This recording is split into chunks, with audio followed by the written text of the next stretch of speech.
only 40 minutes. I've been on enough boards over my lifetime that I'm very punctual. My name is John Yanchunas. I'm an American bar lawyer with the firm of Morgan & Morgan. And everybody's bios are in the materials, but I'd like to introduce the panel. To my immediate left is Klaus Rotter from Germany, Michael Delangelo from the United States, Professor Zonkova from the Netherlands, and Richard Needham from the UK. So each of us are going to talk about some subjects. I'm going to change the format. It's going to be a responding to certain questions that I'll pose to the panel, and we'll go down the line and get each panelist's perspective from their respective jurisdictions. So I'd like to begin by asking Klaus, what trends are emerging in your country in the mass class action litigation against banks, financial institutions, and also involving data privacy? Yes, we have, hello to everybody. Yes, in Germany, shall I use the microphone? Yeah. In Germany, I can give you a quick overview about the legal situation which we have. We have some instruments of collective actions. For example, we have since 2005 the Capital Markets Model Case Act, which is at the moment heavily used. It was heavily criticized, but at the moment it works quite well. We have at the beginning seen some smaller damages, except from the telecom case, but now it's quite popular, but it's limited to public capital market information. And so, and it works until the damage, we have seen many settlements until the damage is to 5 to 10 million. If the damage is huge, for example, $1 billion, then the cases take ages. We have, for example, the telecom case, it's about, at stake is 150 million, and the case started 2002. We are now in the year 2019, and it will take at least more 5 years that this case might be decided. And yeah, but it's not just the law in Germany. We have also some problems with the courts. For example, to give you an example, we don't have digital files on the federal court level. This means, for example, at the telecom case, one lawyer appealed against cost decision, statutory law fee, and it cost the court one year because the physical file had to be at the federal court, and the higher regional court couldn't handle the case. You know, this means the German courts have difficulties to handle collective actions. What I want to point out today is we received a new law. This is the since 1st November 2018. It's the general. It's a general collective action. It's called Model Declaratory Action. And this Model Declaratory Action, it's a representative action for declaratory relief, and certified consumer associations can pursue claims by consumers who have allegedly suffered damages in a model proceeding. And it requires at least 50 consumers who join this model proceeding, and this model proceeding can end by a settlement or a declaratory model decision. And the model decision is then binding on the question of fact and law. And yes, and I want to mention the key issues of this legal regime. It was invented because of the Volkswagen case, and insofar it was the first few quite successful. In the meantime, more than 440,000 claimants have registered their claims. This means, yeah, we have a little parking queue. The first speaker said, and so this is the it seems to work, but we will see. It's too early to give a final judgment. What are the main elements of this new regime? It starts at the higher regional courts, not as normally at the district court. It's applicable to all possible consumer rights, investor rights, breach of data protection rights, car owners, and so on. And it's just for consumers, and consumers are defined in our civil procedural rules are as natural person, not predominantly acting as part of their commercial or self-employed occupational activity. This is a consumer. And important is to see who has the standing to sue. There are very high requirements. First requirement, it has to be a consumer association, which is in the list of the qualified bodies of this EU directive. The second requirement is it has to have at least 350 natural persons or 10 associations which belong to this consumer association. The third requirement is a statutory task must include pursuit of the interests of consumers through non-commercial education and counseling. The fourth requirement of this institution, this consumer association, it has to be registered at least for 4 years. The fifth requirement, and you can see the industry was very heavy lobbying at this point, declaratory actions are not filed for profit making.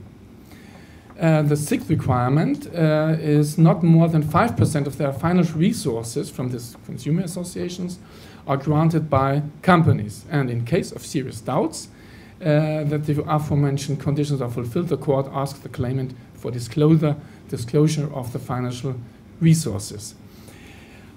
Okay, as you can see, this is difficult, and many consumer associations do not fulfill these requirements. And so far, I think I can skip this. I just want to point out the main elements. The declaratory action will be made public in the claims register. And publication has to be arranged by the court. This is quite good, by the court, where the declaratory action is filed within 14 days of the filing. This is quite quick. And affected consumer can register their claims, and it's free of charge. The registration, the impression or the idea from the legislator was that the consumers are able to register their claim without lawyer. But the first case which we have seen at the Higher Regional Court in Stuttgart, there have been registered 500 consumers, and the Higher Regional Court said 2/3 of them were not valid. You know, they used it for a political statement, and the consumers belonged to other. They had contracts to other banks, and so. But this is positive for us as a lawyer. We can tell the consumers, okay, you have seen this. If you want to be on the safe side, you have to hire a lawyer to make it safe that your claim is registered. Okay, I just want to touch on the financing, because this is vital, and the cost risk is quite low. Here, for example, for the calculation of fees, the value of claims is capped at euro 250,000. This means the maximum risk at the first instance is 24,000, and the maximum risk with the appeal is 55,000. This means for a litigation funder, it's quite cheap to to sue like a company, and you have then several 100,000 claimants. But the lawyer's fee, the statutory law fee, which you get if you are hired by the consumer association, is at a maximum of 6,308 euro. You can imagine this is not possible to cover the costs if you sue against Volkswagen. This means what we have to do as a law firm, we have to book build upfront and to see and to get clients upfront, and then if you have the books full and you say, okay, you have maybe 500 clients and you have enough money to file this, then you can present the case to the consumer associations, and then it might work. But just to represent a consumer association with a fee of 6,000 euro wouldn't work. Because, you know, there, as many lawyers know, many thousand hours of work might have been invested,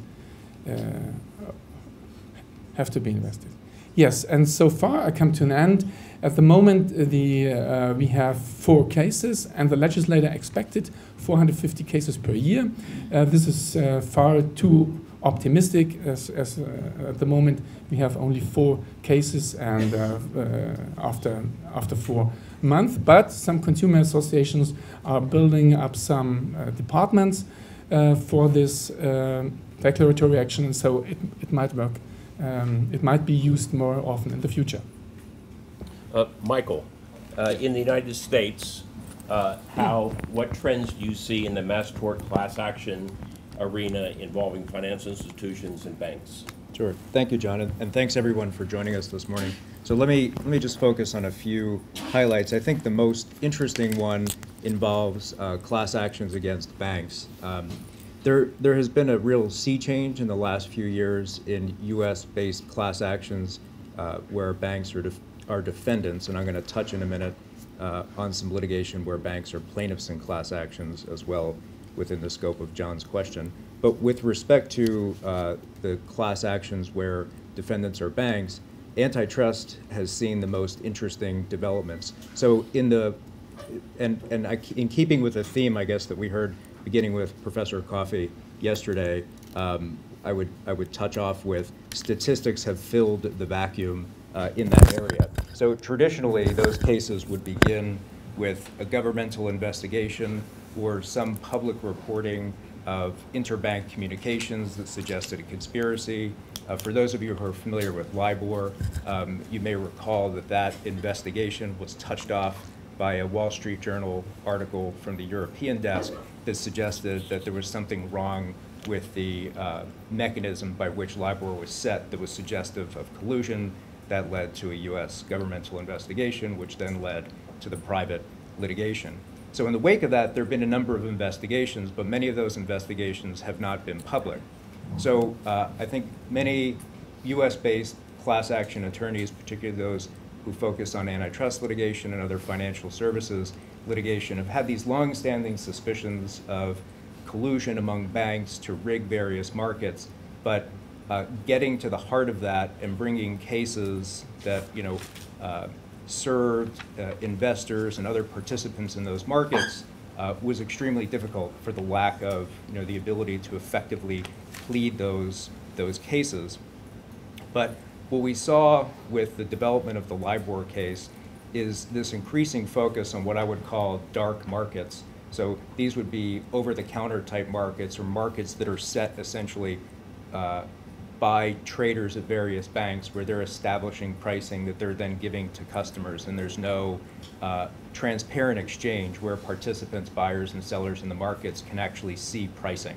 And so those markets become ripe for collusion. And what many of us in the antitrust bar in the United States who focus on banking litigation have turned to, in the absence of government investigations or other information kind of coming out about that directly indicate collusion, is this focus on circumstantial evidence. Because in the United States, we can both plead and actually prove an antitrust case with circumstantial evidence. And the way we've gotten to that increasingly is through a very heavy reliance at the pleading stage on extensive statistical analyses. And so what we're doing, and many of the colleagues in the bar, which I primarily practice, have retained economists and done, obtained vast amounts of data, often millions of trading points of data over what we perceive to be a class period, and begun to analyze that data, run regressions, add in screens, and have found anomalous patterns of trading. And so one example of a case that I'm involved in involves the London PM gold fix. So for those of you who may know, there's a fix in London, appropriately for an antitrust case, by which the price at which gold trades is set both in the morning and in the afternoon. And what a statistical analysis shows, as we've alleged, is that the AM fix is either up or down 50% of the time. And so what efficient market theory would tell you is that that's an efficient market. It probably is not. There's not indicia of collusion because it's going up and down equally. However, in the PM market, what we've seen is the market over a sustained period of time, the PM fix is getting set in a downward direction 70 to 80% of the time, which is strongly suggestive of collusion. And the complaint in that case was sustained on a motion to dismiss based entirely on statistical evidence. Now, it remains to be seen, what the proof in that case will show. Although under our law we can prove that kind of case through purely circumstantial evidence in the end. There has since been a governmental investigation launched, which when you're pleading out a circumstantial case in the U.S., you can allege what we call plus factors, and one of the many plus factors that support the circumstantial allegations to help you get over a motion to dismiss include governmental investigations. And I think we're a little limited on time, but there's sort of a rabbit hole you can get down on on governmental investigations, the short of which is, and this was revisited most recently at some length in the FX, the foreign currency litigation that concluded recently. Oh, I guess it's largely concluded. There's one defendant that hasn't settled, where the court observed that the fact that there were 9 simultaneous investigations around the globe was strongly suggestive of the other evidence. It's sort of what we call a strong plus factor to help get that complaint over the hurdle. But there's also one related development that I wanted to throw out. So the Department of Justice has changed its rule recently in the United States involving what I would call disappearing messaging or vanishing messaging, like through services like WhatsApp. And so what the rule used to be regarding the Foreign Corrupt Practices Act in the U.S. was that that banks in particular could not, that they weren't allowed to permit their employees to use these vanishing messaging services in the course of doing their businesses. They were prohibited from doing that. And that rule changed recently. And so now what the banks are required to do, at least for Foreign Corrupt Practices Act leniency and participation, is that they need to provide their employees with guidance and controls that direct the employees how to use those messages so that they comply with the bank's document preservation programs. And I see that as a serious problem as we move into this era where the collusive communications can't happen the way they had historically over recorded lines between traders and Bloomberg chats, that kind of lived on forever. And as there is this movement to using private messaging services, instant messaging services, and messaging services that disappeared, there was some level of comfort, and I emphasize some, that those communications would nevertheless be preserved and potentially recoverable to kind of support this trend of establishing these dark market cases through statistics. I think the DOJ's change presents a real threat to at least the preservation of that evidence, but I guess there's at least some comfort that we can continue to establish those cases through statistical circumstantial evidence. And just lastly, I wanted to touch on the data privacy piece. There is an interesting little aspect that relates to banks and the financial sector in particular, which is in these data breach, data privacy cases, I think there have only been 4 or so where there have been efforts to actually certify the class outside of the settlement context.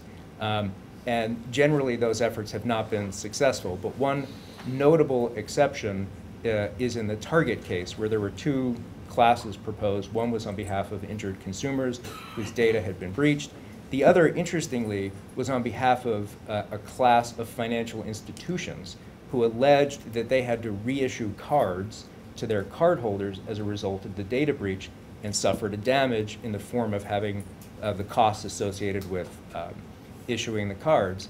And notwithstanding the fact that courts have almost uniformly denied class certification in data breach cases on behalf of consumers, as well, interestingly, on behalf of banks in a TJ Maxx or TJX case in 2007 and 2015, the Target case actually certified that case on behalf of banks. And I guess just one last other little thing I would add, going back to the Consumer Financial Protection Bureau in the US, some of which some of you may be familiar with, was under Rich Cordray, and the previous administration in the United States was very active in pursuing financial institutions on behalf of consumers with respect to various breaches.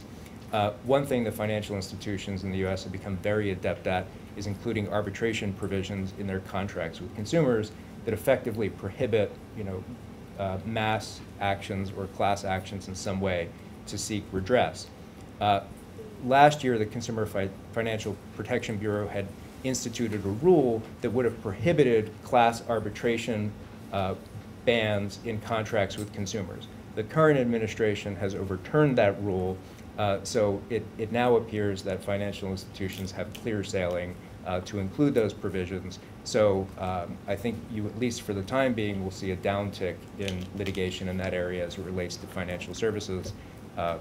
Whether and what we do with that going forward in assessing how to redress the rights of consumers remains to be seen, but it's a serious issue from my perspective, because the balance to that was the Consumer Financial Protection Bureau and other regulation in the United States, and at least under the current administration, that's not something that's being pursued. So the one important trend is the sort of limitation of avenues of redress for consumers in the U.S. as it relates to financial institutions.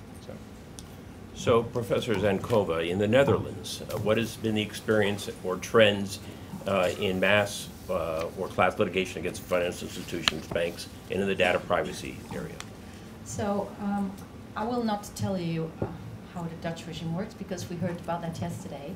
Instead, I will take you quickly through the development of securities litigation in the Netherlands, and I would divide it in 3 blocks. The first block, you remember we have 25 years of experience. The first block, the first 10 years, was dominated by the Dutch investor associations, a very activist NGO in the field of corporate governance. They would appear in any major securities or investor action to claim for declaratory or injunctive relief, and also an area of relevant for corporate governance. That way, they really made the case law. A lot of most seminal decisions in the Dutch legal history have been created by the Dutch Investor Association, the VEB. In the time period 2007-2018, and until that's the second year, last year, I would say, we see the VEB developing from organization acting on the domestic field. For example, they have shares in every Dutch company that is listed, so that will enable them to be active also as shareholder, which is quite an interesting policy, one might think. They were discovered in the international arena. They were instrumental in the Shell and the Converum global settlements, and also in a few other settlements out of court, and discovered in a way of a business model for themselves, because in the context of the settlements they were also able to negotiate fees that they would use to finance their other cases. At the same time period, we see also newcomers into the field, initiatives, ad hoc, established special purpose vehicles by third-party funders or American law firms, starting competing with the VEB for the role of being active in that field.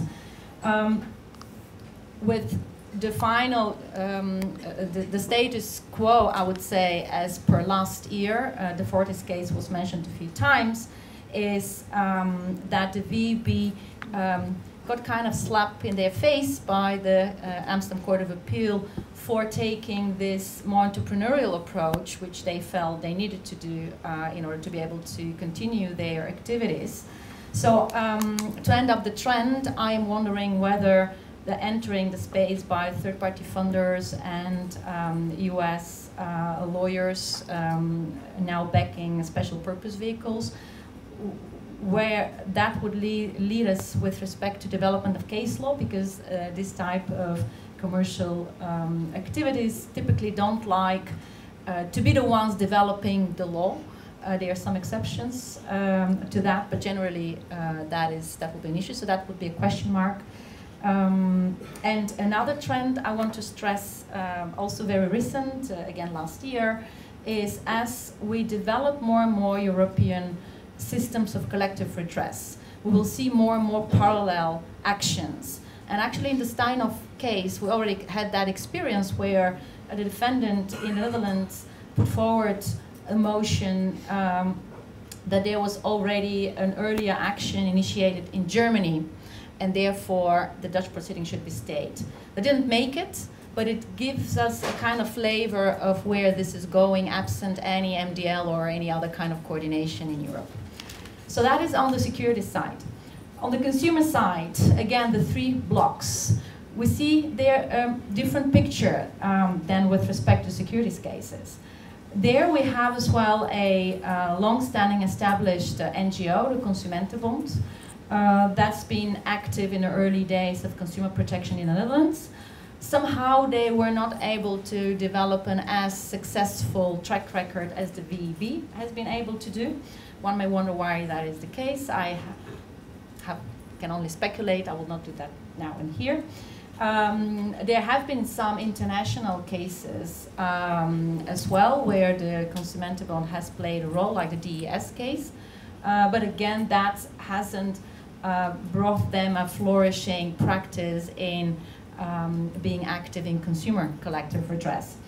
So there we saw earlier the entrance in the area of consumer law. We saw earlier the entrance of ad hoc established associations backed by commercial entities. I'm talking again the years 2007, 2008 until now. And we also see the struggle of Consumentenbond as well to become more active and more successful in the field, looking with a little bit at how the VEB, the Dutch Investor Association, is capable of doing it. And the most recent development there is that last year the Dutch Consumentenbond went into a JV, a joint venture with a commercial entity, and has outsourced its claiming activities. And to me, it will be very interesting to see how that will evolve, because I could imagine that that could be problematic as well at some point. And finally, with respect to developments in the area of privacy and data breaches, I would like to make distinctions between actions against governmental entities and actions against companies, because we see different patterns and different challenges. The common challenge for either of these is that they are very labor intensive and require expertise that is costly for obvious reasons. And at the same time, they're difficult to be commercially utilized, because there are issues with respect to establishing liability, causal link, and amount of damages. And obviously that is an important element to be able to obtain any type of funding to make that happen. So who do we see active in that space? Mostly NGOs, ideally oriented organizations that act on the basis of donations. The cases that we've seen to date are against governmental entities, or the government for legislation, trying to pass legislation that is infringing privacy rights. And we experience, and I'm not sure whether this is a typical obstacle for the Dutch situation, but in the Netherlands we have this doctrine, whereas if you want to act against a governmental act, or against a tort committed by the government, you can do that via administrative proceedings and via the civil proceedings. And as an individual, you have to exhaust the public options first before you can go to the court. And currently the status of our case law up until the Supreme Court is such that the collective actions will be hard to be found admissible because there could always be a discussion that there was a way to act as an individual against a certain public act. So in terms of data breaches, I think the future looks less bright. Right now we'll have to see whether a business model could be developed to back activities or claims against companies. My prediction would be that if we would see such cases in the future, they're more likely to be seen against companies than against governmental entities. Richard, what is the experience in the UK in this area? Thanks, everyone. Conscious of the time, being English at the moment is a somewhat depressing pastime. We're constantly told, with some justification by our friends in the EU, that we're very good at saying what we don't like, and we currently can't seem to say what we do like. I mean, I think it's easy to take a very pessimistic, depressing view of class actions in the UK and say, well, we don't have them, which is incorrect, as I think Roger set out yesterday. We of course do have them. It's also easy to say, well, we don't want the American, I'm not going to use the analogy of yesterday, we agreed on a pact on our panel that we wouldn't mention the wolf and attorney's fees and the rest, and I think that is that myth needs debunking as well. I think that there's cause to be optimistic. There are problems in all three of the areas that I'm, in the time available, just going to touch on, and setbacks. But I think that in terms of the trends, I would say there are two key trends in the sort of wider collective space in the UK at the moment. The first, echoing Jannike's comment, is the growth and acceptance of litigation funding in the UK. In a way, it's completely changed the landscape. Funders are seen in a different way, they behave in a different way, they're here to stay, they're very much approved by the courts and seen as a partner for claimant firms such as myself, such as my own firm. And the second thing is a point that Professor Zakharov, if I pronounced his name correctly, made earlier on, that I think there's just a growing desire amongst all of us for more collective redress. It's the only way you can hold big companies to account. We're seeing it across the world in all sorts of forums, including with our children. And I think that is going to drive the agenda going forward, and I think that'll be a positive step. So those are the two trends. The three areas, as I say, we do have forms of collective redress in the UK, but they are, I think you have to be creative to use them, and there are barriers in place. In the securities space, we have the Financial Services and Markets Act 2000. It took 10 years for everyone to realise that it only really worked for rights issues and statements made in issuing prospectuses. So there was an amendment brought in that deals with statements made to the market that have to be misleading. The standard there is effectively the fraudulent misrep standard, and you have to show reliance on the statements. And to cut short huge amounts of academic debate on that, there are two very opposing schools of thought on what you need to do to win one of those cases. One is that the so-called fraud on the market theory that exists in the US would be adopted by the English court, which would mean that effectively if you could show that the statement was misleading, damage would almost flow as a matter of course. The other is that you have to show actual reliance on each statement by someone in the acquiring shareholder, which would make it very difficult and impossible indeed for the so-called passive investment funds to bring any claim at all. There have been no cases on Section 90A, as it's known, of FISMA. We are involved in one at the moment with a litigation funder. We'll see how far we get with it. But there is the appetite to bring those cases. We see an increased appetite, particularly in the institutional investor world in the UK, to actually bring the claims.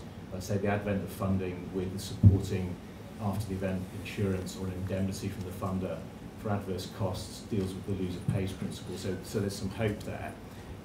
On the claims against banks generally, as Adam Samuel, who's in this room, has I think pointed out twice now during the conference, and he's right, there are very few collective claims against banks or other financial institutions in the UK in any of the forums that are permitted, largely because the FCA that regulates all financial institutions will generally force some form of remediation at quite an early stage, increasingly on banks. And that has been largely successful. It doesn't mean there aren't claims, but that has largely dealt with the issue.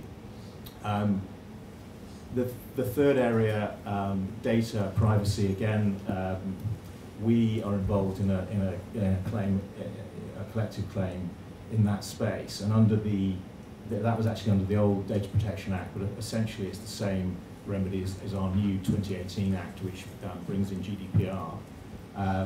And the way that we brought a case against Google for misuse of data by Google, where they went around the rules that apply to Safari and got people's data and then used it to sell it to advertisers. And we brought that claim as a representative action with Richard Lloyd, who was the executive director of which we've heard of before in this conference, the consumer organisation, alleging damage on a tariff basis for potentially up to 4 or 5 million people who've had that on their iPhones during the relevant time.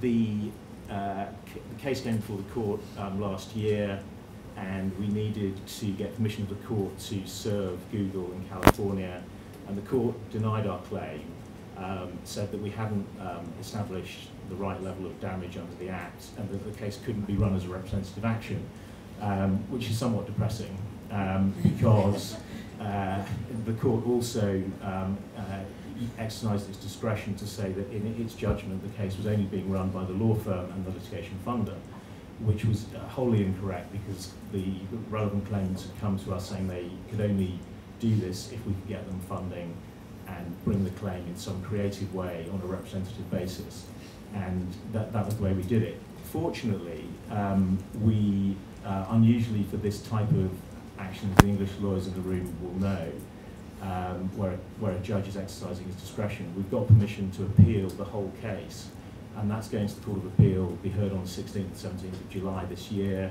and we're hopeful the fact that we got permission, where you have to actually, you don't get permission as of right in the UK generally, so we have to argue it out at the permission stage, and we've at least had, at least on that very preliminary basis, one Court of Appeal judge endorsing our view. So I think it's definitely watch this space in the UK with data breach claims, because there's definitely a sense in the UK that people want to be able to do something with the new Act. There's been a lot of fanfare around GDPR on the massive fines that can be levied on companies and the publication of their breaches, but at the moment we're in a state of limbo as to the actual redress for the population as a whole, and I think people are very concerned about misuse of their data. And our case is a great example of that, because Google undoubtedly profited hugely by what they did, because they used people's data illegally to sell it to advertisers and make money. We tried to argue that in itself was damage, the so-called user damage, but the court threw that out as well. So we'll have all these arguments heard out in the Court of Appeal, and I'll come back and tell you all about it. So let me just conclude in a few minutes. Most of my practice today in the class action arena, which I am exclusively a practitioner, is on the consumer or plaintiff side in the area of privacy. And I am in leadership in most of the major class actions in the United States involving the misuse of information or the loss of it. The large retail stores of Target, Home Depot, Equifax, which lost 145 million individuals' personal identifier, the one national identifier that we have in the United States, Social Security number. Hopefully, Judge Koh will approve when we file it our settlement in the Yahoo data breach case, which involved 2.9 billion users in the world. It is only a US and Israeli class. And I want to change perhaps the paradigm. In the 21st century, it has now become a truism that information is the modern currency. Yesterday, one of the panelists had up on the screen, information is the big oil. Well, in a sense, it's now become extremely valuable that the biggest companies, at least in the United States, are no longer General Motors or IBM.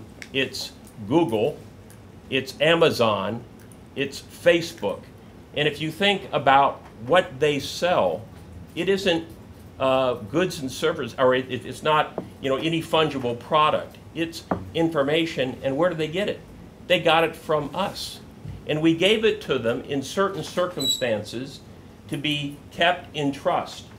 In Facebook, we had friends, and we wanted to make certain only our friends could see that information. But little did we know that Facebook was monetizing that for revenue. In the Facebook data breach case, I filed 3 so far, but in the data breach case, they lost that information. And a company that has that information has an obligation to maintain its security, particularly in a world where malicious actors, whether they be state-run, China or Russia, or some individual sitting in his underwear in Belarus in a basement, wants to take that and monetize it, they have a responsibility to keep it. So one of the things that I always claim is a silver bullet is to argue that a consumer has a right to ensure going forward that that information should be better secured because it was lost. Who would argue that or against that? Also, in connection with monetization of how a consumer has been damaged, and Richard touched upon it in his Google case where it wasn't successful, but I brought in some of the leading experts in the area of economics and damages in my office, and we began to think about, let's look at damages from a different paradigm, not necessarily how a consumer has been damaged, because sometimes that can be very difficult to have both the causal link and how that consumer has been damaged. And let's look at borrowing from intellectual property concepts, where in the US, if a patent or copyright is infringed upon, it's not what the plaintiff lost, it's what the defendant has gained. So we're now trying to change the paradigm in the US and argue that if Google or Facebook were able to monetize that information and they've lost it, isn't that the consumer damage? Facebook, at its initial public offering, had a cap value based upon $50 for each consumer who participated in Google. And after the Cambridge Analytica case came out, its stock lost $100 billion US in value. So we're now trying to push the paradigm to look at a way in which we can compensate consumers because those companies have monetized our information. That's what their value is based upon. So I want everyone to at least leave this room with some progressive thought in taking it back to your respective jurisdictions, that there are ways to protect our information. And our information, despite the fact that it's been lost over and over again, we still have a right to it. That's one of the most basic fundamental rights is oneself. We own ourselves. Slavery across the world has been abolished, whether it's practiced or not.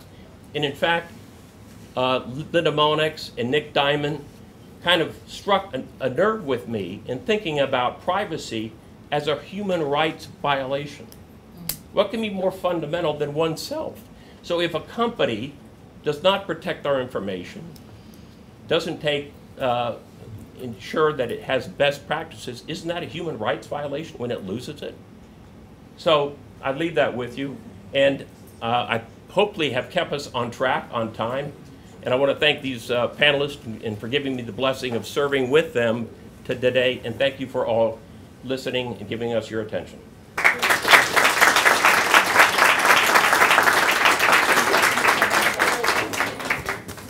And I think we have a break.